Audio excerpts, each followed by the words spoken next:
Ողջունում ենք ձեզ պարոն նախագահ Վայոց ձորի մարզի Վայ քաղաքում։ Մինչև հարցս, եթե կարելի է ուզում եմ ասել վերջերս վարչապետի աթոռը զբաղեցրած խեղճ կատակը հետևյալ հայտարարությունը կատարեց, որ ինքը կներեք արտահայտությանս, որ իր բառը պաշարով եմ տես ներկայացնում, որ ինքը կզեցրել է, կզեցնում է, բայց ես նաև ուզում եմ հիշեցման կարգով վարչապետի աթոռը զբաղեցրած խեղճ կատակին հիշեցնեմ, որ ես դեռ 20 թվականին Վայոց ձորի մարզի Գետապ գյուղում գերեզմանատան, որտեղ որ հանգչում էին 44 օրյա մեր հերոսները, ես ընդեղ եմ կզցրել իրան։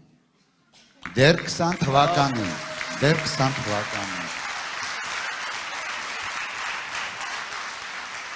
Եվ ուզում եմ, որ մեր ժողովուրդը իմանա, որ խաղաղությունը ու ՔՊ-ն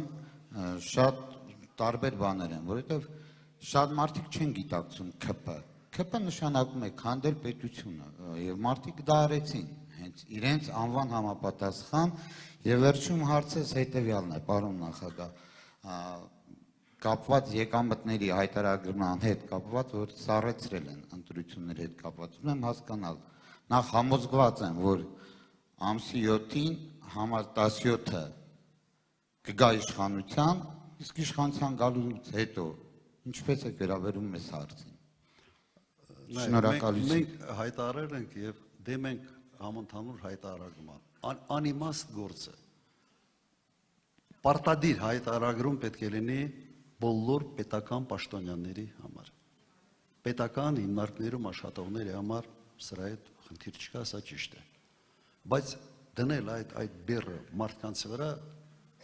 ես հասկանում եմ ինչի համար են անում։ Մեր ժողովրդի մի ստվար զանգված կա, որոնք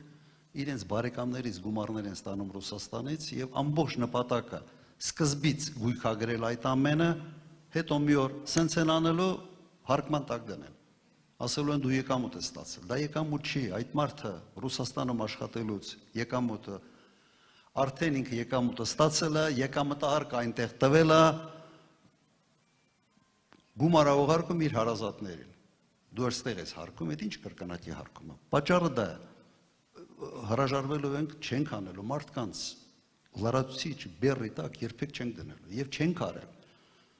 Ես մի բան ասեմ, 10 տարի նախագահ եմ եղել։ Ոչ մի հարկատեսակ չի մեծացել։ Գազի գինը ձեզ համար չի փոխվել։ Հոսանքի գինը չի փոխվել, կայուն, ոնց եղել է, տենց էլ 10 տարի մնացել է։ Եվ պետությունը պարտքի հաշվին չի այդ սուբսիդավորել, պարտ չենք հավաքել։ Հիմա ինչ շինարարություն անում են, ամբողջությամբ պարտքի հաշվին, 8 միլիարդ դոլարով պարտք են ավելացրել։ Մենք աղետի գոտի ենք վերականգնել, մի ցենտ պարտ չեմ ավելացրել։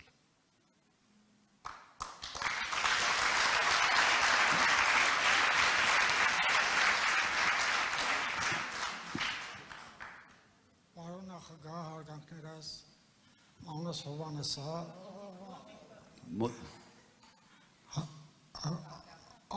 հարգանքներս պարոն նախագահ Աննես Հովանեսը մի հարց անձնագրերի հետ կապված Արարատ լեռը հանել են ոնց կլինի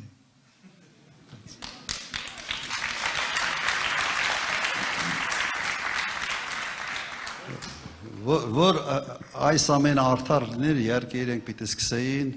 արտգործնախարարի անունի փոփոխությունից։ Այդա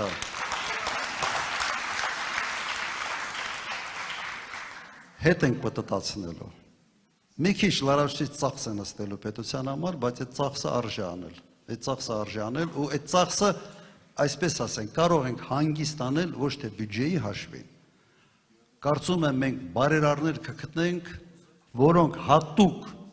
Արարատը վերադարձնելու համար մեր ազնագրերի մեջ այդ գումարները ուղղակի կտան, նաև դրսի համար։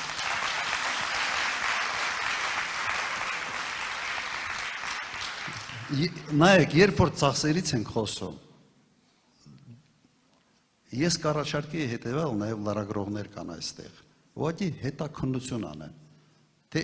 ինչ գումարներ է ծախսվում հիմա այդ պետական դաչաներ կոչեցյալի վրա,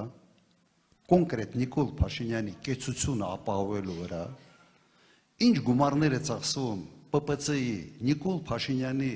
անվտանգային ծառայության վրա, անգամներով շատ, ոչ թե 20%, 30%, 5-10 անգամ ավելին, այսպիսի շարասյուն 18-20 մեքենայից, ով էր տեսնում։ Այս մարդիկ ձեր վրա հարկերը ավելացրել են, տուգանքները ավելացրել են, Երևանում եկամուտահարկը արդեն մի սարսափելի բան է, այս գույքահարկը մի սարսափելի թիվ է դարձել։